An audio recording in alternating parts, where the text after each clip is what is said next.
Bismillahirrahmanirrahim. Assalamualaikum warahmatullahi wabarakatuh. Tetap semangat belajar ya soleh-solehah. Meski belajarnya masih dari rumah. Seperti biasa, sebelum kita mulai belajar, mari kita berdoa terlebih dahulu. Bismillahirrahmanirrahim. Rabbis rohli sodri wa yassirli amri wahlul uqadatam min lisani yafqahu qawli. Rabbi zidni ilma warzuqni fahma.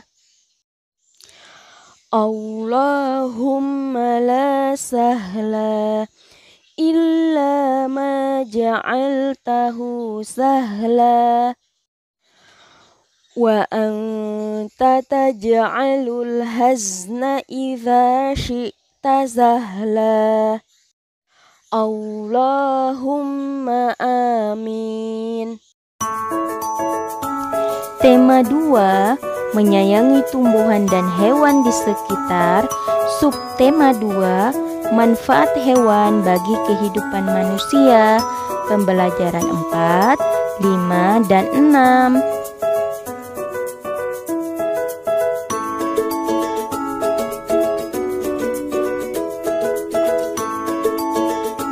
Untuk pelajaran bahasa Indonesia, materi yang akan kita bahas: bermain peran dan menentukan pesan pada dongeng, mengenal jenis-jenis hewan ternak, bagian tubuh sapi dan kambing yang dimanfaatkan manusia, bermain peran, dan menceritakan isi dongeng dengan gambar berseri. Bermain peran dan menentukan pesan pada dongeng. Cerita dongeng sangat mengasihkan jika diperankan. Kita dan teman-teman dapat memerankan tokoh dalam dongeng. Kita dapat memerankan berbagai macam dongeng. Salah satunya adalah dongeng Serigala dan Anak Gembala berikut ini. Serigala dan Anak Gembala. Setiap sore, anak gembala membawa domba-domba milik tuannya merumput di dekat hutan. Domba-domba itu milik seorang tuan tanah yang kaya raya. Anak gembala merasa terhibur setiap kali mengembalakan domba. Ia memikirkan berbagai rencana jika melihat serigala. Ia pun teringat dengan pesan tuannya. Berteriaklah meminta bantuan jika kamu melihat serigala datang. Orang sekampung pasti akan datang membantumu. Anak gembala berlari ke kampung sambil berteriak kencang. Orang-orang kampung segera berlari untuk menolong anak gembala. Ada serigala, tolong! Di mana serigalanya? Apa serigala itu melukaimu? Tidak ada serigala di sini. Kalian semua tertipu. Hahaha. Kamu telah menipu kami. Suatu hari, anak gembala itu mengulangi perbuatannya. Ia kembali menipu orang-orang kampung untuk kedua kalinya. Lama-kelamaan, orang-orang kampung tidak mempercayainya lagi. Suatu sore, saat matahari mulai terbenam di ufuk barat, datanglah seekor serigala. Serigala itu menyambar domba yang digembalakan anak gembala. Tolong! Tolong! Ada serigala! Tolong! Anak itu tidak bisa menipu kita lagi. Iya, dia pasti sedang bermain-main. Teriakan anak gembala tidak dipedulikan orang-orang kampung. Serigala akhirnya berhasil menerkam banyak domba. Serigala lalu berlari masuk ke dalam hutan. Anak gembala pun menyesal karena telah berbohong. Kita sudah membaca teks percakapan dalam suatu dongeng. Setelah membaca, kita dapat mengetahui peran setiap tokoh dongeng. Kita sekarang dapat memerankan tokoh dalam dongeng tersebut.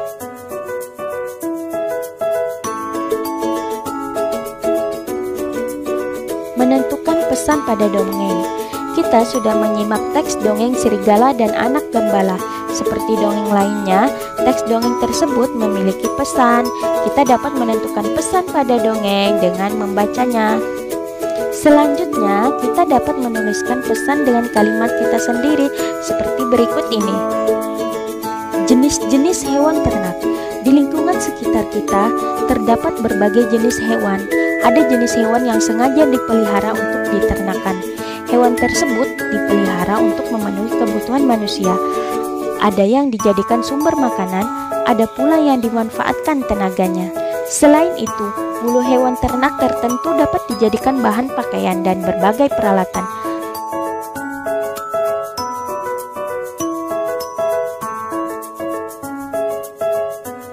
Bagian tubuh sapi dan kambing yang dimanfaatkan manusia. Sapi dan kambing merupakan salah satu jenis hewan ternak. Sapi dan kambing diternakan karena memiliki banyak manfaat. Hampir seluruh bagian tubuh sapi dan kambing dapat dimanfaatkan. Manusia memanfaatkan bagian tubuh sapi dan kambing yang diolah menjadi berbagai bahan makanan. Selain itu, kulit binatang ini juga bisa dijadikan sebagai bahan pembuatan tas dan ikat pinggang.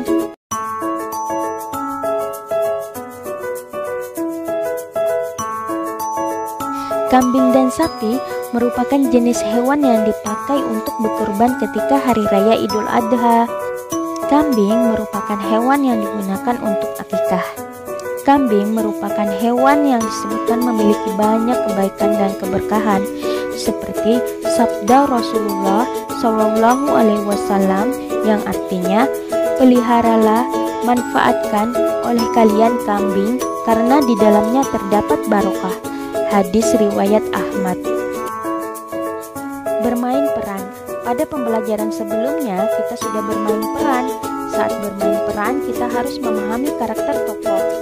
Karakter tokoh dongeng sangat penting untuk bermain peran. Karakter tokoh dapat membantu menyampaikan pesan pada dongeng. Kita dapat menggunakan kostum untuk mendukung penampilan saat bermain peran. Menceritakan isi dongeng dengan gambar berseri. Setelah membaca teks dongeng, kita bisa mengetahui isi dongeng. Isi dongeng bisa kita ceritakan dalam bentuk gambar berseri. Gambar berseri merupakan rangkaian gambar yang membentuk cerita.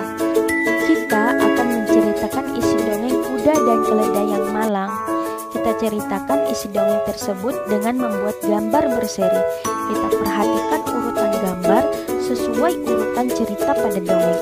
Kita bisa membuat gambar berseri dari dongeng tersebut seperti contoh berikut ini. Kuda dan keledai yang malang. Di suatu desa, seorang pemuda memelihara kuda dan keledai. Si pemuda selalu memberi bahan berat pada keledainya. Sementara itu, kuda selalu diberi beban yang ringan. Suatu hari, pemuda itu melakukan perjalanan bersama kedua hewannya. Di tengah perjalanan, keledai berkata kepada kuda, "Maukah kamu membawakan sebagian bebanku? Aku merasa tidak enak badan dan beban berat ini menyiksaku." Kuda tidak bersedia membawa sebagian beban yang dibawa keledai. Kuda meminta keledai tidak mudah mengeluh pada keadaan. Keledai terpaksa berjalan terhuyung-huyung dengan beban beratnya, hingga akhirnya keledai jatuh ke tanah dan mati. Si pemuda hanya bisa pasrah melihat keledainya mati. Semua beban yang dibawa keledai dipindahkan ke punggung kuda. Sekarang kuda merasakan beban yang sangat berat. Kuda membawa semua beban ditambah tubuh keledai yang mati. Aku mendapatkan ganjaran karena sifatku yang buruk. Kuda pun menyesal karena tidak membantu keledai membawakan sebagian bebannya. Nah, dari cerita ini kita dapat menyusun gambar berseri seperti berikut ini.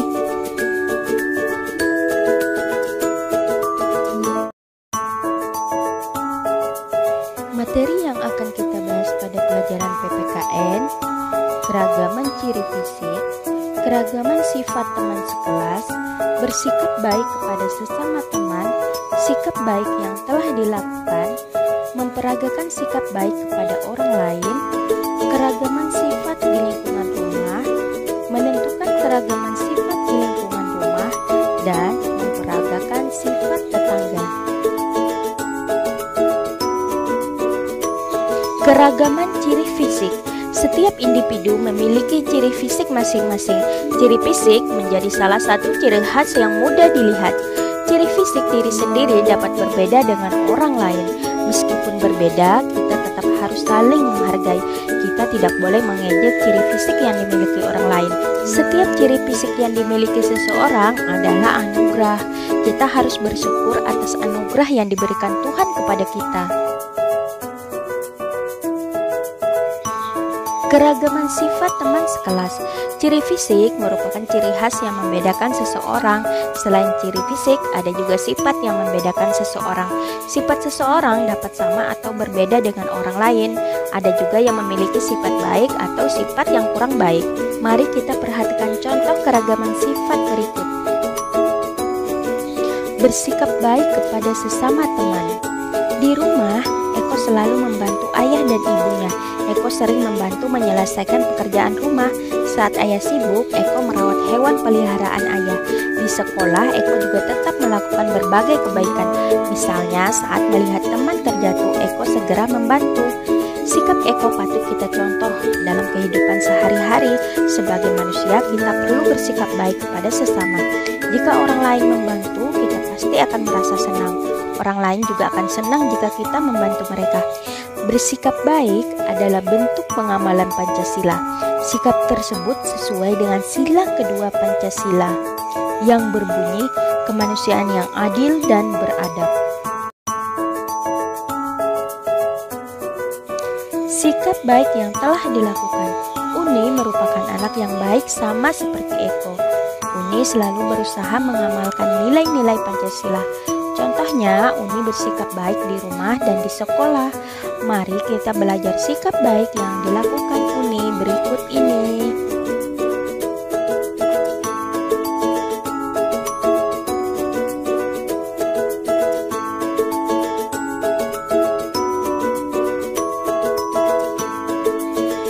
Memperagakan sikap baik kepada orang lain.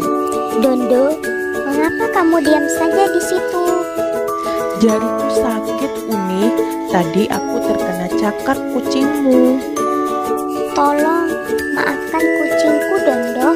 Sepertinya tadi kamu terlalu kuat memegangnya. Sepertinya begitu, Uni.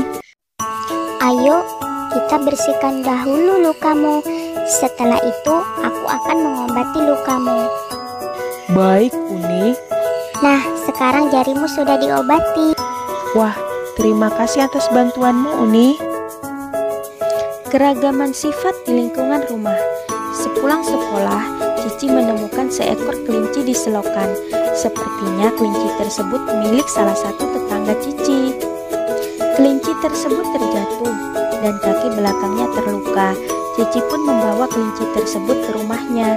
Cici mengobati kaki kelinci dengan sabar dan hati-hati. Ibu Cici membantu menyiapkan obat-obatan yang dibutuhkan. Setelah itu, Cici mengantarkan kelinci tersebut kepada pemiliknya seorang diri.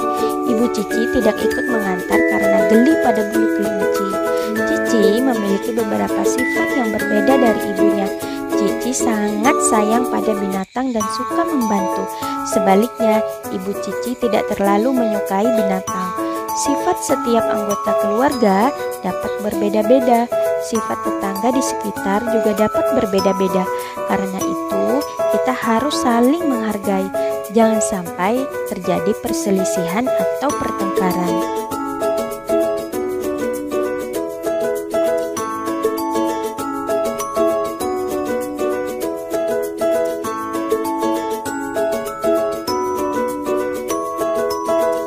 Menentukan keragaman sifat di lingkungan rumah. Cici memiliki banyak tetangga di lingkungan rumah. Setiap tetangga Cici memiliki sifat masing-masing. Berikut sifat tetangga di lingkungan rumah Cici. Bagaimana dengan keragaman sifat di lingkungan rumah kalian soleh-soleha? Apakah sama dengan lingkungan rumah Cici? Memperagakan sifat tetangga. Cici sudah menulis sifat-sifat dari tetangganya. Cici akan memperagakan salah satu sifat tetangga. Lalu teman Cici akan menebak sifat yang diperankan. Berikut ini contoh sifat tetangga yang diperagakan oleh Cici. Islam mengajarkan kepada umatnya untuk bekerja sama dan saling menolong. Dalam sebuah keluarga, setiap anggota keluarga memiliki tugas dan tanggung jawab yang berbeda. Setiap anggota keluarga saling membantu dalam keluarga. Allah Subhanahu wa Ta'ala berfirman dalam Quran Surah Al-Maidah ayat 2, yang artinya, tolong menolonglah kamu dalam mengerjakan kebaikan dan takwa, dan jangan tolong menolong dalam berbuat dosa dan pelanggaran. Bersikap baik, jujur, menyayangi, dan tidak sombong merupakan sikap terpuji yang harus kita miliki. Kita harus menyayangi teman. Kita tidak boleh menyakiti teman, mengucapkan kata-kata yang tidak baik, dan membeda-bedakan teman. Kita justru harus membantu teman yang kesusahan. Dengan adanya rasa kasih sayang, akan tercipta kepedulian, kedamaian, dan rasa empati kepada orang lain. Anak-anak ustazah yang soleh dan soleha, ayo kita bersikap jujur terhadap diri sendiri, orang lain, dan juga lingkungan. Kasih sayang adalah sebuah kenikmatan yang dirasakan manusia di dunia. Tidak hanya itu, kasih sayang bisa mendorong manusia untuk membantu meringankan penderitaan yang dialami oleh manusia lainnya. Hal ini sebagaimana sabda Nabi Muhammad SAW yang artinya, kasih sayang itu tidak terbatas pada kasih sayang salah seorang di antara kalian kepada sahabatnya mukmin, tetapi bersifat umum untuk seluruh umat manusia. Hadis riwayat Tabrani. Sampai di sini dulu pelajaran kita hari ini soleh-soleha. Sebelum kita tutup, mari kita baca doa terlebih dahulu. Alhamdulillahi Rabbil Alamin. Segala puji bagi Allah Rabb semesta alam. Praise be to Allah. Sampai jumpa kembali soleh-soleha. Wassalamualaikum warahmatullahi wabarakatuh.